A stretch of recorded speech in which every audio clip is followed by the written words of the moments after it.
Hi everyone, today I'm going to share with you my experience with this new liquid AIO coming from Cryorig, known as the Cryo 360. And this liquid AIO only comes in two colors, which is in black or in white. The one with me right now is in black, and it only comes in one sizes, which is 360. Now, before I deep dive into it, I'd like to thank Cryorig to have provided this unit for me to share with everyone. Now, first of all, this package is sealed. I remove off the plastic wrapper, and when you unpack it, sorry about the noise, you'll be provided with the instruction manual and the leaflet of do's and don'ts on how you do the mounting, and it's been covered with this. And the whole unit is protected by a eggshell cardboard. These are the accessories which I will go into it: the pump unit and the radiator. These are the accessories found in this black box, and they are packed in this big Ziploc bag. On my left, you will be provided with 12 short screws. This is meant for you to mount your radiator to your case. 4 retention bolt for you to fasten the block to your IHS or your processor. This bag contains a tube of thermal paste, which is 2 grams, and a spatula. Now, this is meant for the Intel and this is for the AMD. For Intel itself, it does support socket like 115X, 1200, 21.1, the latest socket which is the 1700, and the 1851. And this is the backplate. The whole thing is metal except for this section over here. This is plastic, and they have labeling of which socket to use. So you need to switch, which I'll show you later. Now, as mentioned to you, various sockets, so they have packed it nicely. This is meant for 21.1, and this is meant for the 115X, the 1200, the 1700, and the 1851. And this is for the AMD, which only give you the standoffs, which support AM4 and AM5. This is the main unit. I'll start off with the radiator.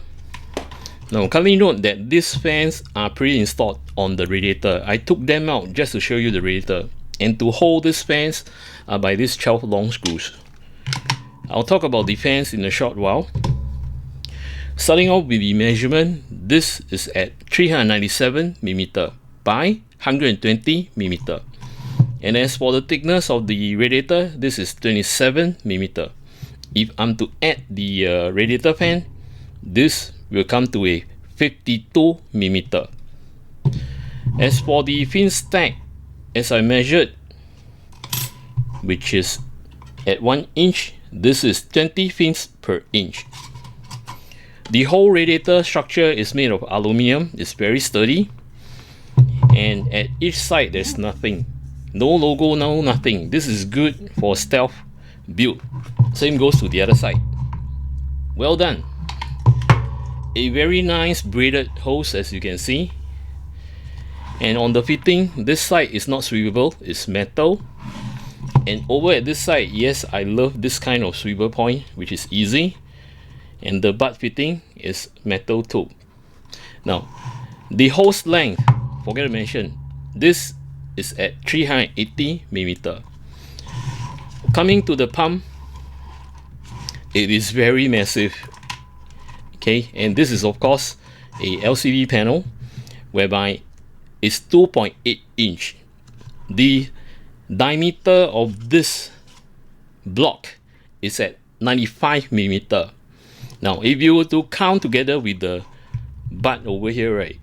So this is actually 95mm, but over here, right, this will be at 99mm.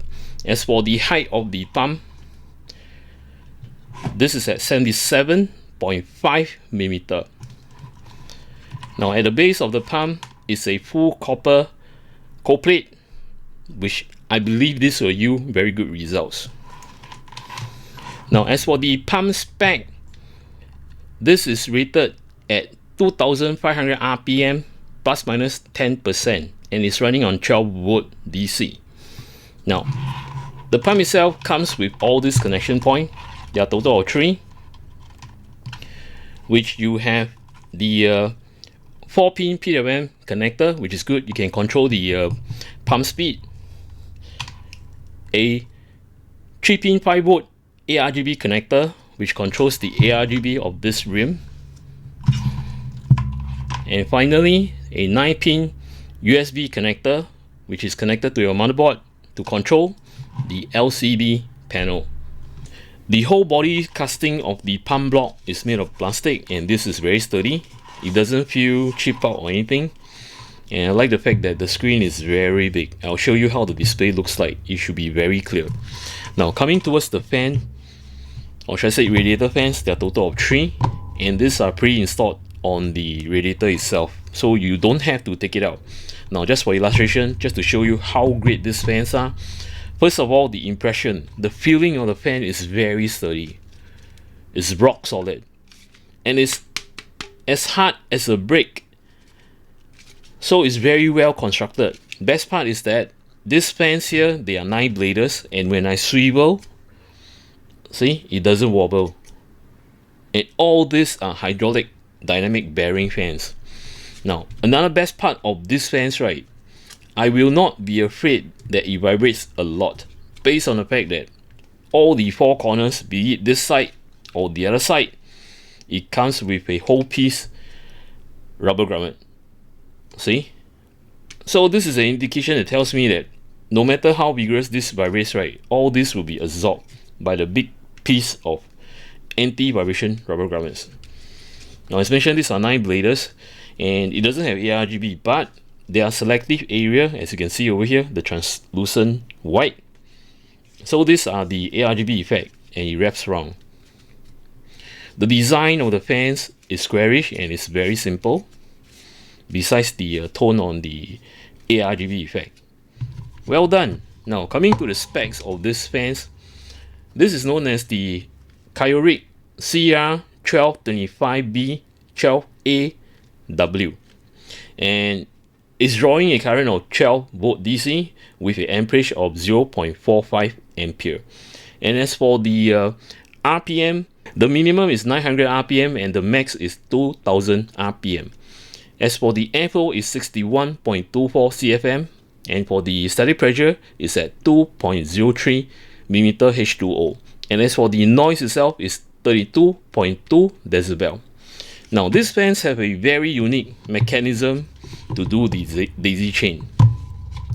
As you can see at the top over here, see, these are proprietary socket where this come into place. So we just daisy chain them. There's a clip over here, so we just daisy chain them, just plug it in till you hear a click. Alright, now just show you how it's being clipped. Alright, this is how it's being clipped. And if you want to remove, right, make sure you press this and you pull it out. And having to daisy chain all this, right, it makes the cable management very neat. No cable mess at all. And on the last section where you have this long cable, again having this proprietary connector, you connect to it, you'll be provided with the 4-pin PWM connector and the ARGB connector. To mount on Intel platform, and this happened to be a 1700 socket, things that you will need: the backplate, the 4 standoffs, and the 4 mounting board. First thing to prepare is the backplate. Flip over where you can see the marking over here, look for 1700, which indicate at the center. Push this to the center. Same goes to the rest. Once you have done this, right, turn over your motherboard, locate the 4 holes. Now the thread that is protruding upwards, right, it should be down, leaving the labels up. Now we can mount it this way or mount it this way, it doesn't matter.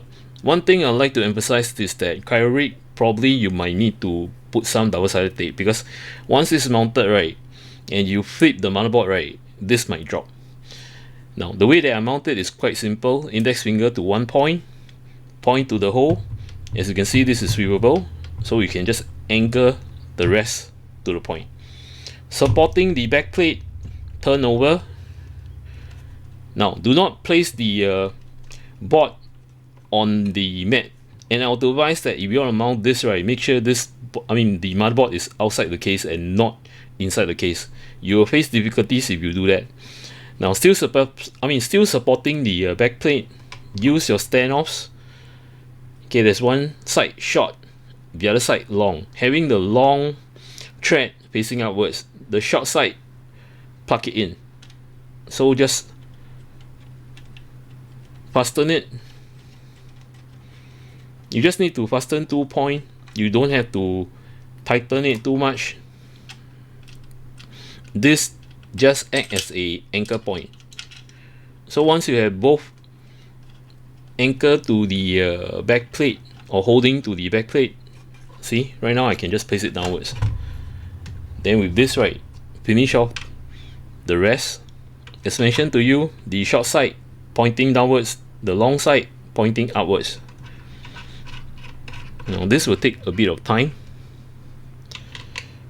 I would to advise that for this, right, be more cautious, as the spacing is pretty narrow. And again, I hope that, you know, I always emphasize this. So Cryorig, probably you can think of a way to have a extended tool for me to plug this and to screw it. If not, my fat fingers will be like very clumsy. Alright, once this is done, right, do a final check, just do a hand tight. Next, use alcohol clean the processor, which is the IHS, and to wipe it clean. Next, prepare your pump block. Make sure you remove off this, and once you remove this cover, right, apply some alcohol and to wipe it clean, as this is sticky, so you might just leave residue on the cold plate, so it's better to clean it. Now for this illustration, I'm not going to remove this, assuming this is already removed. So to place it, right, face the holes towards the M.2 and not towards the DDR RAMs or DDR5 DIMM slots. So make sure it's at the bottom, then anchor this 4 point 1, 2, 3, 4 to the threads. So assuming you have the thermal paste over there, so you just press it and push it down, wiggle a bit, holding on to the block. Use the fasten bolt at 4 areas. Okay, just anchor it. See, I did not tighten it, I just anchor it. Now this side you can't see, so sorry about this. Now when you do the other side, right, just switch hands. Okay, probably I can push so that you can see. So right now I'll just do this, still holding on to the block. Reason to hold on to the block, because you wouldn't want to, you know, have the block move about, and this will create bubbles on the thermal paste itself, so that will have very bad contact between the cold plate and the IHS. Okay, I hate this corner over here, is very tight. Okay, I drop it. Okay, do bear with me, gonna take some time over here. Okay, got it. So as mentioned, you don't have to tighten it too much. Once you feel that the retention bolt, right, stops, you can just leave it, because later you need to tighten it. Okay, this is taking one hell of a time based on the fact that I am moving bit by bit, so sorry about this. Okay, this is done, so do the last set, which is here. See, once it stops, I will stop. Next, still holding on to the top, use your screwdriver to screw alternately. One round, over here, one round, and over here, one round. Reason to do this, right, you want the cold plate to press on the IHS on a balanced level, so we have good thermal results. So repeat the pattern. Now you don't have to follow me as one round because I'm actually used to this pattern, so that the leverage, right, will be very, it's like very minimal, and it will reach to a very good balance. You can do it like 2 rounds this area, 2 rounds this area, 2 rounds this area, and 2 rounds this area. Just remember to do it alternately. Now assuming this is already done, the final step will be mounting the okay, I'm not too sure if this works. Let's see. Okay, that's good. Now on the pump itself, there are tons of connection, or should I say 3 connection. The first thing to tackle is the pump motor, which is this, the 4-pin PWM connector. Connect it to the pump header. Now if you do not know where is the pump header on your motherboard, please read the instruction manual and make sure you plug it to the pump header. It's either AIO_pump or pump_system1, which is on MSI board, or water_pump, which is on SROC board, and etc. Just make sure that you plug this pump header to the AIO pump. Reason being, right, this will give proper amperage to rotate the pump block. Next, you can feeder with the ARGB connector. So you can connect. There are 2 over here, so I'm just going to connect to 1. Then last but not least, now at the bottom there is a, okay, it's blocked. Let me see if I could move. At the bottom you have this 2 USB 2.0. Plug this USB connector to here so that you're able to control the display on the pump block. Now the final step, okay, I'm just going to put this down, your radiator fans, which you have 2 connector here. Damn, okay, excuse me on my cursing and swearing. Now you have 2 connection point over here, which is the 4-pin PWM and the 3V ARGB. Connect the 4-pin PWM to the CPU_fan. I know you can't see here because I wouldn't want to leave. Okay, probably I'll leave up again. This is the CPU_fan. Here, let me just grab. So just tuck it here, as this is the master controller, right? If you have CPU_op, for Gigabyte is okay, you can plug to there because you can control. But for ASUS motherboard, please do not plug to the CPU_op, as that you are not able to control the RPM. Okay, done. Now the final step, the radiator fan ARGB. Now it happened that this board has an additional plug, so I can plug to this. If you plug to this and you use the motherboard ARGB utility, right, you can control the effects separately from the pump and from the fans. If it happens that your motherboard do not have a additional ARGB, do not worry. On the pump where you have just plugged, there is an extension over here, so you can just plug this and to push this radiator fan ARGB to the splitter of the pump connector, and this is done. For AM4 and AM5 platform, you only need 2 things, which is the standoff brackets. Now this standoff brackets does come with the screws for you to mount it, but I will not use these screws. Instead, I'll be using the original. And the next thing you will need will be the mounting board. Now first thing, remove the original brackets. You got to unscrew this, and to remove this, retain the screws. As mentioned to you, I'll be using back these screws.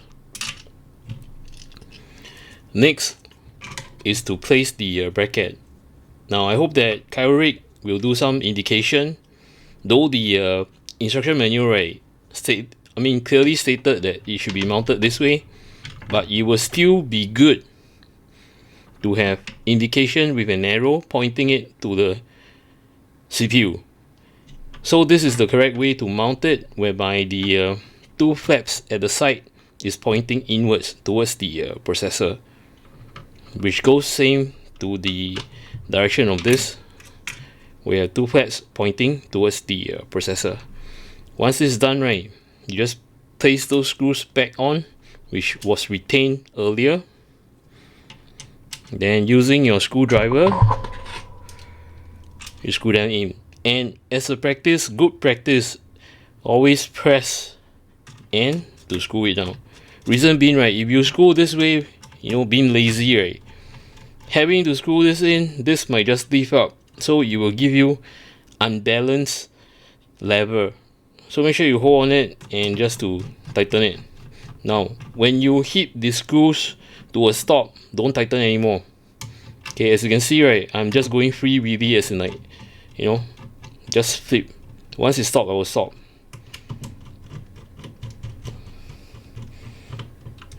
I always start with anchoring stuff first before I tightening it. I never believe in such a thing whereby you just do on one corner and just tighten it.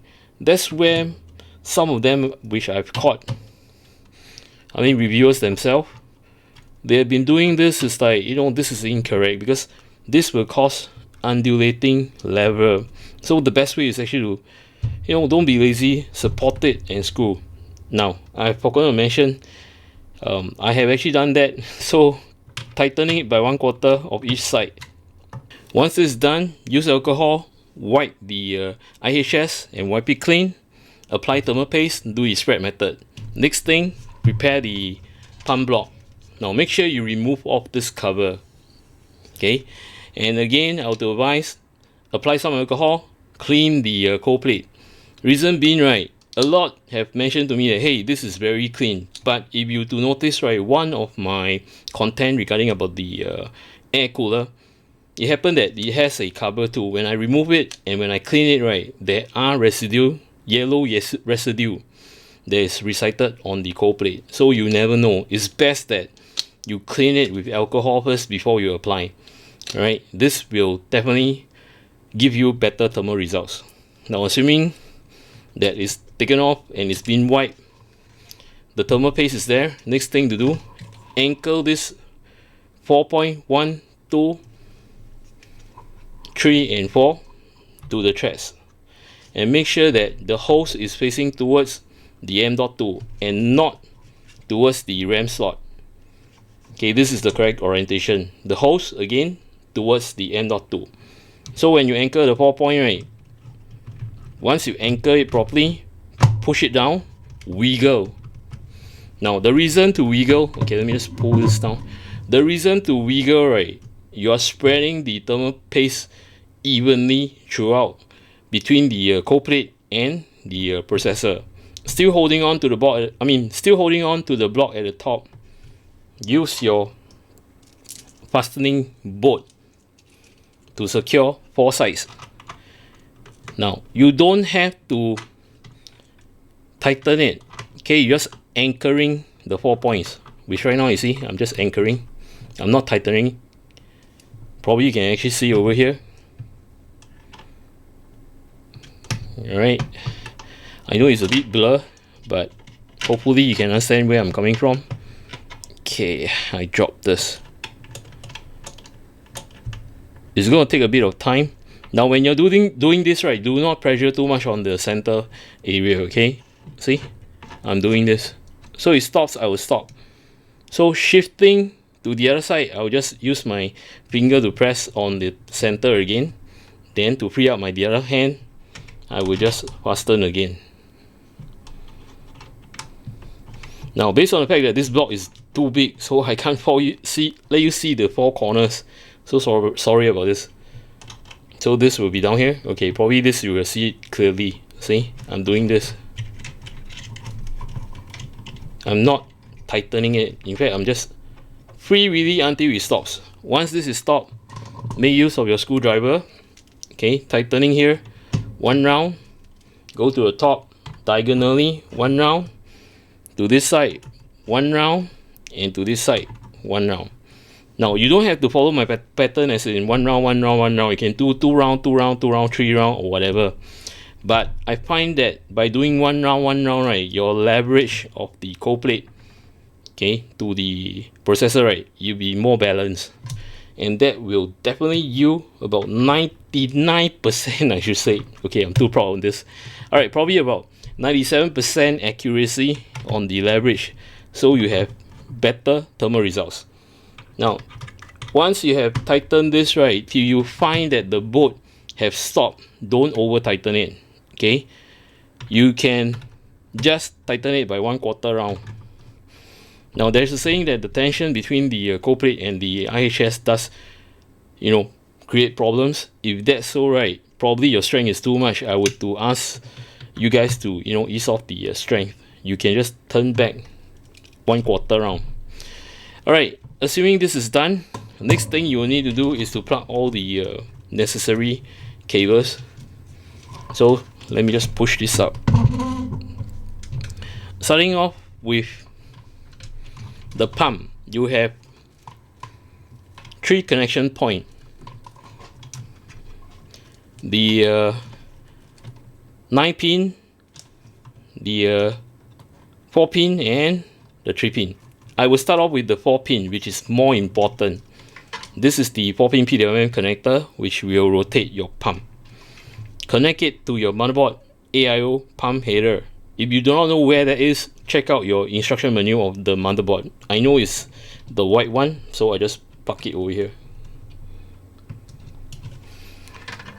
Next, you can plug the ARGB connector, okay, to the header over here. I know another white one, but this is 3-pin, so I just plug it over here.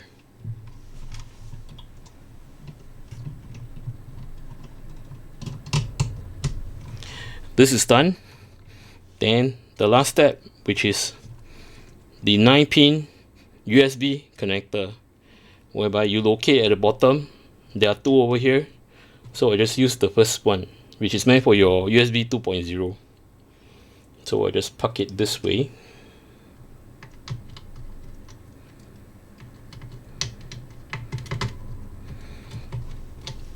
The final step will be on your radiator fans. There are 2 connection point again. Again, start off with the 4-pin PWM connector. This is the one that spins your fan to cool down your radiator. This is more important than the ARGB. So locate on the motherboard again. Make sure you plug it to the CPU_fan or CPU_fan 1. In fact, most motherboard will have this. I know some of you will tend to plug on CPU_op. For ASUS motherboard, do not do that, because the CPU_op does not have any control on the PWM. Unless you're using Gigabyte board, that will be different. But I would say that in general, make use of the CPU_fan, which is the master controller, and it's also catered for either for your radiator fans or your air cooler fans. Once this is done, next step, which is the final step, the 3-pin 5V ARGB. Now there are no more connectors over here, as you can see. There's one over here. You can plug it at the bottom. If you do this right, what will happen is that when you use the ARGB effects on your motherboard, you will control separately. The pump is to the pump, the radiator is to the radiator. Now, in the event if you don't have a separate ARGB connector, you only have one, which is assuming this is only one. You don't have to worry, as this pump connector, right, at the end you have a splitter. Okay, it's supposed to be sealed this way. So just remove this, connect your radiator fans ARGB connector to this, daisy chain it will work. But the only thing is that having all in one daisy chain, right, your pump ARGB effect and your fan ARGB effect will not be separated. So whatever you've done, the changes on the pump, the radiator will follow. Alright, and this is done. To control the LCD panel, which I shown on my right, you will need to proceed to Cryorig official website, highlight on download, click on software and manuals. Then from here, right, just click on this download, which is Cryo 360 CFX. Once you have downloaded this and installed, and when you launch, this is the application. Now the interface is pretty straightforward. Starting off with the overview. Now this you can't plug to the display, right? It just show you the stats of your PC. Next will be hardware, where it shows you all the components that you're using, all listed over here. Then followed by device. The device is the section where you control the LCD panel. But before I do so, let's go on to the settings first. You can set language, up to you. See, you will change the language. I'll just have it at as English. Now for the temperature unit, as you can see on the display right now, is degrees Celsius. I can change this to Fahrenheit. See, it will change. So it's all up to you. Start with Windows. You should leave it open if you're using this, based on the fact that when you load into Windows, right, it will open up this application and to show your stats. And when you close this application, which is down here, it will minimize. So it's going to minimize instead of, you know, closing the whole application. So this is actually what it meant. Now for lock, in the event if you have problems with your LCD and you needed help from Cryorig, they might ask you to do a lock. So you just export it and save your lock. The hardware version, this is to check on the firmware itself. I'm not going to click it because it's going to take you to another place. Check for updates, same thing. When you click on this, it will check for the updates of this application. Now, coming to the device. This is where you control the LCD panel. And let me just turn on the lights so you can have a clearer picture. On this dashboard, all this over here, starting off with this section, you can set the brightness. See, as I move the slider, right, observe the display. You will either go dim or brighter. Now I'll set it to 25. I often like to set below 50, in fact, because it's more than enough to see. And if you do set it too bright, right, your LCD might just, you know, warn off. So try not to make it too bright. As for the screen angle control, this is able to rotate the display. See, you can set it to this way too. So it's up to you how you place your component, I mean your cooler. So I'll just leave it this way. Now next thing is that, man, I hate this background. I want the stats. So what you can do is you upload your own GIF, your own background, your own movies. Now the file formats are as PNG, JPEG, GIF, MP4 and AVI. Now for movies, right, kindly do not upload more than 20 megabyte and make sure that the resolution is 1080p. Alright, and not more than that. So when you click on this, right, go to the folder that you want to upload. Take for example, I want to upload this. So you just click on it. You can resize, up to you. And to confirm. And click on confirm again. Now it's not loaded. You're just uploading your background. I'm just going to upload another background just to show you. This time I'm going to upload a animated movie, okay, or a so-called live wallpaper, and this is more than 20 megabyte, and the resolution is very high. Okay, it's 1920 by 1080. In fact, 1080 should be alright. It's just that the size is too big. So when if I would load this, right, see what happened? It will tell you that kindly do not exceed 20 megabyte. Okay, so you can upload anything that's below 20 megabyte. Take for example, I can load this, my Sonic. Okay, again, you can resize if you want to. But just leave it as it is, just confirm. Now when you're uploading something, right, just wait for it to process. Done. Now to load the background, click on start edit. With this, right, this is the template. You can just switch background. See, I will uploaded this, I will uploaded this. Just to show you, this is the animated. Once I select this, right, you see, it's animated together with the stats. And You can switch again, up to you, to a stationary, see, or should I say static background, not a problem. Now there are default themes you can choose, like this. You can use, and just confirm. All the sets will be there. Then you can choose another. Now one thing you want to choose another, right, you gotta click on home and click on this. Then you can select this. Earlier one was this. Then you can select this, or even this, and such. Now something I'd like to let Cryorig know is that probably you might need to upload some of the more modern kind of theme. These themes here, right, are kind of like dated. Okay, anyway, I've actually done mine, so I'll show you how I actually do it. It's pretty straightforward. Now, before I show you how to edit, right, you might probably ask, hey, I just want to show my picture, I don't want to show stat, how do I do it? Simple. Click on something, okay, which has less stats. Just click on theme select, then click on edit. Once you click on edit, remove off all the sets. Okay. Once you've done that, right, just click on the background that you wanted. For example, let's say now these are the uploaded backgrounds that I've done with the 3 dots. You can delete them if you do not want them. Okay, see, deleted. Alright, let's say you want this. Now click on save as, sorry. Once you've done that, right, now reason why you don't press save, because you do not want to overwrite the original theme, so you click on save as. So once you've done this, right, re-click on start edit again, click on this paint plateau, and scroll down. See, this is only the animated, the GIF that you wanted. See, it will just show.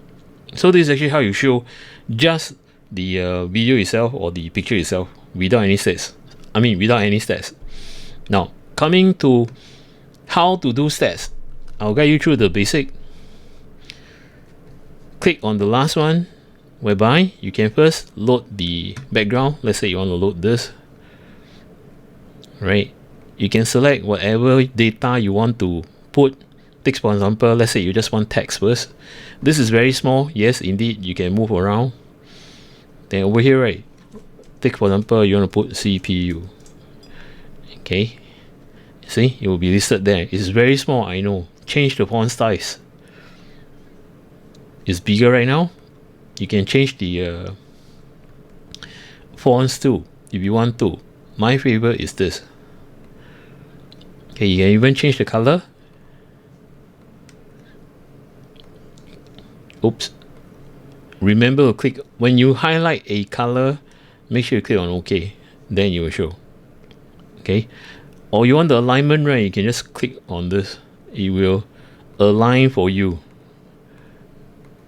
automatically, but I would say that manual alignment is better. Or you can use the XY coordinate. See, you will do this. Okay, you can do it manually, up to you. Or you can do this. Now, why do we need the X and Y coordinates? Probably you might ask. Let me just do another just to show you. Okay, probably this is a GPU. Then let's see, the size is 50, so I'm just going to do size 50. See, as I toggle, right, I can refer back. Oops, I can refer back to the previous what I've done. So this is 50. The size 50, correct. And this is this. So you can double check. Click back. Yep, the fonts are correct. Now, for the XY axis or coordinates, this is at 110 and 114. So for this, right, the Y coordinates will be 114, so that you can align it. See, it's aligned properly. Anyway, besides typing the text, right, you can pull out things like data. Okay, what are the data? Okay, let me just pull this out. Again, you can change the size, the fonts, etc. Up to you. You can select over here. Right now it's actually time. So these are all the things that you can display, like the CPU temperature, the GPU temperature, or even the CPU speed, GPU speed, okay, the usage, etc. Okay, let me just scroll through and show you. I'm not going to click one by one, but just to show you that these are the things that you can display.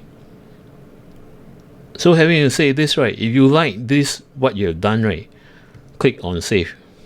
And when you click on save, confirm. So next time when you go back, right, you click on the paint plateau. When you scroll down, see, I've saved this. Okay, there's a glitch on the text itself. I will, sometimes it does happen. Anyway, this is actually how it works when you want to do your custom stuff, as I've done over here. Okay, as I showed you earlier on, right? See, this is what I've done. It does take a bit of practice and here and there and so. And when you're using this, right? Take for example, you're using this. Okay, you were saying that, hey, I wouldn't want to use this. I just want to use the template. You can switch again. Up to you. Probably you can switch to this. See, your template will still be there. It's just that your background will change. So this is actually how it works. It's pretty straightforward and such. Oh, this is nice. So these are the functions that you can do. You can either make use of their theme, which I mentioned that they should improve on their themes. Pretty limited. Or you can edit and to do your own themes. Okay, so this is actually how it works. The system is up and running. My goodness, I never expect that the display to be this big. And the whole palm is so big. As you look, the side VRM, the rear, and my M.2. But of course, it will not block the GPU, so this is one thing good. Now, besides this, right, the diffusion of the ARGB is very vibrant. And also, I like the touch of the ARGB effect over here, not the whole blade, as the highlight is actually the palm, where it shows the display. And this display is crystal clear. My goodness. Alright, now I'm just going to let you listen to the palm noise. And do take note, the palm right now is, in fact, if you look on my right, the palm in fact is running on full speed, which is 2500 RPM, which hit the mark. Then this is at idle, where my fans are at 1200 RPM. So I'm just going to place my mic near the palm where it's running at full speed. Now this is my microphone. Do a sound test. Now I'm just going to plug it near the palm.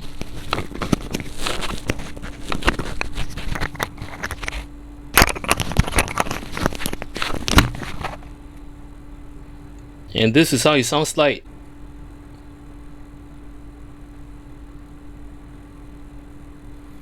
Now I'm just going to move away my microphone. And I will be placing it over here.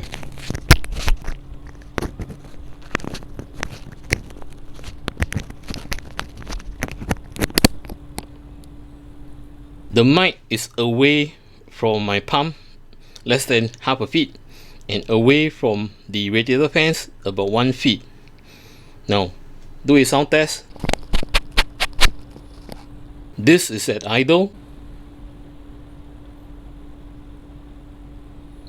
Now I'm just going to ramp up the RPM through Cinebench and take a look at the radiator fans.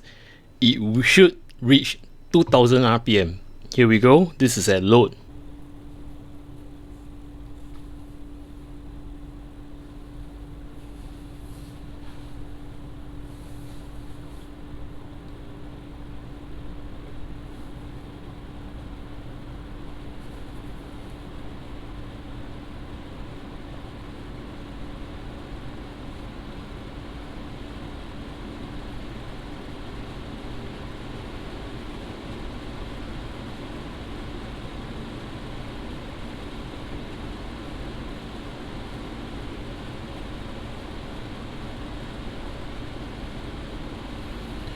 I'm going to let it idle again.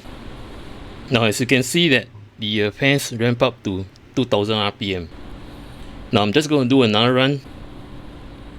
So it's going to cool down right now. Okay, right now it's at actually idle. Now I'm just going to ramp it up again, and this is how it sounds like. Here we go.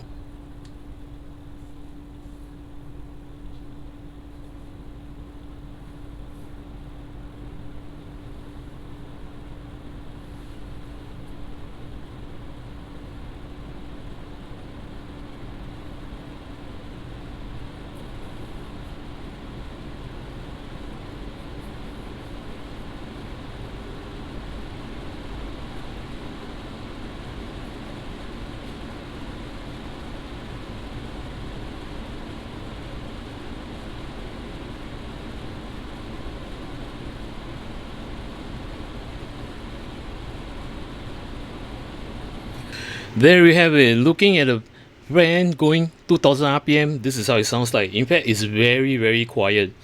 Reason being, right, this are ramping up only at 2000 RPM, and with the 9 blader, I would like to see how this pump react when I do the thermal test. Now, just for information, before I conduct the thermal test, this is my room temperature, which is 30.8 degrees Celsius. Sometimes it's 31, so it hovers around 30 to 31 degrees Celsius, based on the fact that I'm from a hot and humid country. And I know you guys have listened to me many times. I've not turned on the aircon. Okay, deliberately wanted to stress test, cause my atmosphere is warm, so whatever air that's drawing through the radiator, right, or pushing through the radiator, right, is hot air. In fact, it's warm air. So I just want to test how well does this liquid AIO cool my 9950X. I've done a couple of rounds with the Cinebench R23 and Furmark. In fact, I've done 3 sets of 30 minutes and 3 sets of 10 minutes and another 10 minutes again. Right now I'm just going to run another 10 minutes just to show you, but before I do so, these are the system specs. I'm making use of a 9950X, as you can see over here, and for the motherboard I'll be using the MSI B850M Mortar Wi-Fi, and for the RAMs, these are the RAMs which are from King Bang, the 32 gig kit with cache latency of CL28 and the voltage of 1.45. Now, besides this, right, on UEFI I did some configuration, which is to do the vCore offset for the CPU, which is minus 0.05 volt. And for the SoC voltage, I've locked it to 1.15, and I did run the IRA64 stable test. It works fine. Now, besides this, right, I have done the curve optimizer, which is over here. Okay, as you can see, right, per die, see, the first 8 core will be minus 15, and the last 8 core will be minus 10. And also coming to a fact that I've done the curve shaper, which is this. Now, the 3 frequency that I've done is on the mid frequency, high frequency, and next frequency, and all this frequency each have its own temperature. I mean, to set on the magnitude. So for low, mid, and high on the mid frequency, I've set to minus 15. For the high frequency, low, mid, and high temperature, I've set it to minus 10, and max frequency, again, low, mid, and high, I've set it to minus 5. Now, how I grade a liquid AIO, this is the tier list over here. You can pause and take down. So from tier A, right, if this is able to load and have a consistency of 76 degrees Celsius to 78 degrees Celsius, this is considered A tier. If at load it can go 79 degrees Celsius to 82 degrees Celsius, that is B tier. And for C tier will be 82 degrees Celsius to 85 degrees Celsius. And the last tier, which is the most not acceptable for me, which is from 86 degrees Celsius to 88 degrees Celsius. This is nearing almost 90 degrees Celsius. Alright, without saying, let's start with the benchmark. So here we go, set to 10 minutes. I'll be talking to you guys on the last 3 to 2 minutes. Here we go.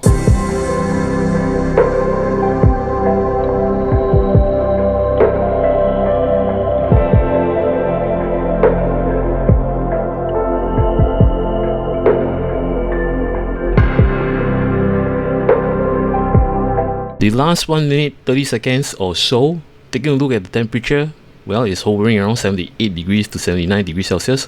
And looking at the chart over here, it's very consistent. And the dips are okay, pretty far apart, except for this area over here. But overall, I would say it's pretty good. And the peak is hovering around 4.8 to 4.9. And with this thermal, right, as mentioned to you, the tier list that I mentioned over here, so it hit 78 to 79 is very close in between of tier A and tier B. And this liquid cooler does able to handle the 9950X. And based on the fact that I forgot to mention that the PBO limits, right, are all the default from AMD, as you can see over here. And looking at the rest of the temperature, like the motherboard, the MOSFET and such, right, they are hovering pretty well. Now this is actually on 60 degree on the VRM, which is okay. Didn't hit to 65 or 70. I'm glad. And for the motherboard, the chipset, it doesn't go 60 degrees Celsius. And for the rest, right, like the DDR5 RAMs and my drive, it didn't hit 50 degrees Celsius. And as mentioned, right, consistently the peak is 4.8 to 4.9, as you can witness over here. And it does boost also. See, most of the time it's in fact 4.9. So I would say that this liquid cooler is able to cater for a 9950X or even a 9950X 3D without any issues. And the thing is that this thing runs very quiet.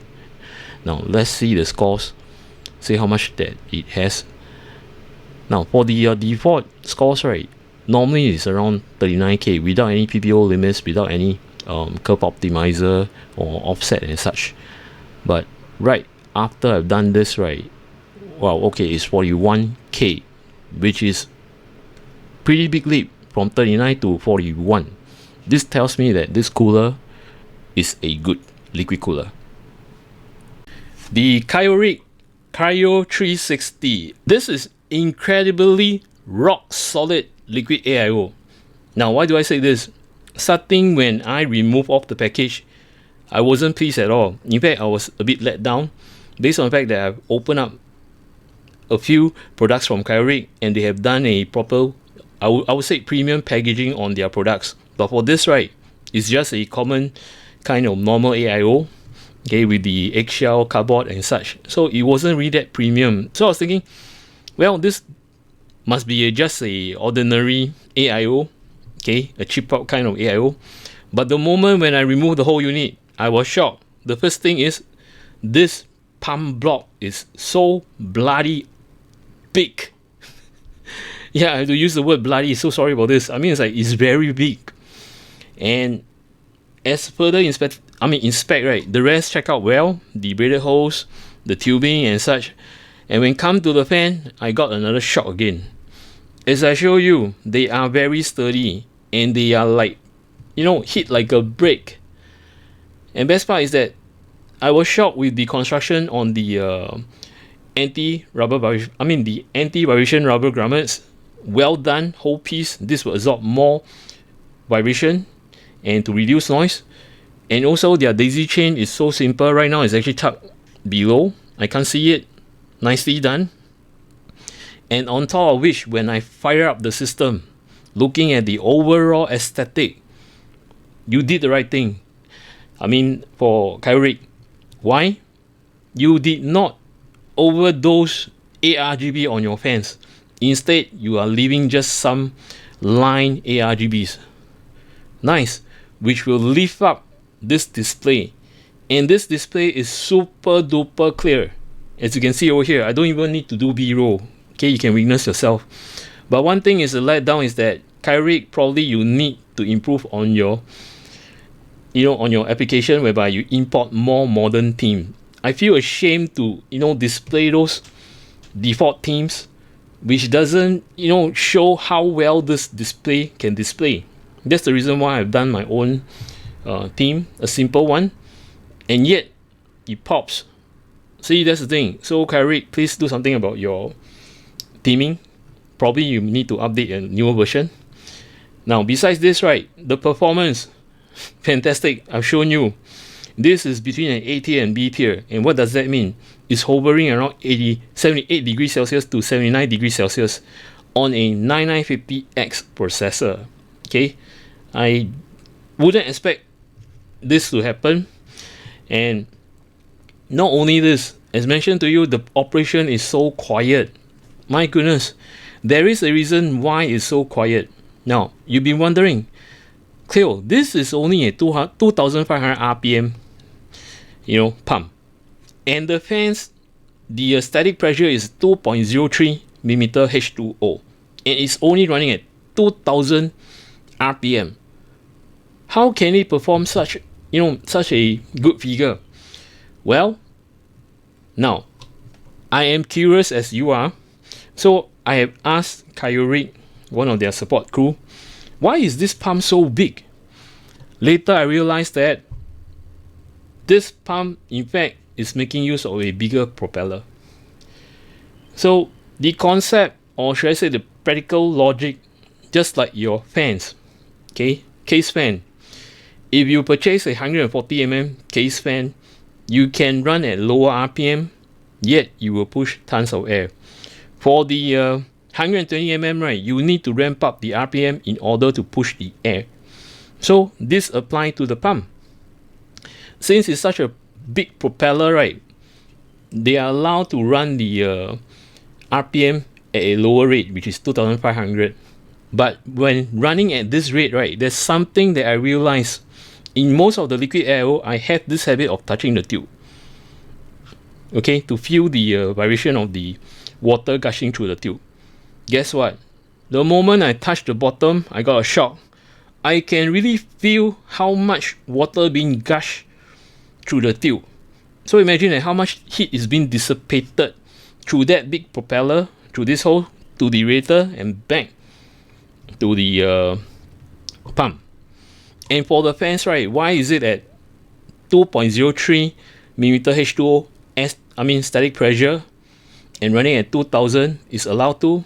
Gradually it's actually cooling off the heat from the radiator. Not an issue, because you have a very big propeller that push out most of the heat off and to the radiator. So this is the reason why it operates so quietly.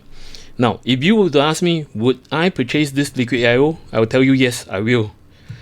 Because there are three factors. One, it looks good, very elegant, subtle kind of ARGB, which I like. I don't like overdose ARGB. I hate ARGB.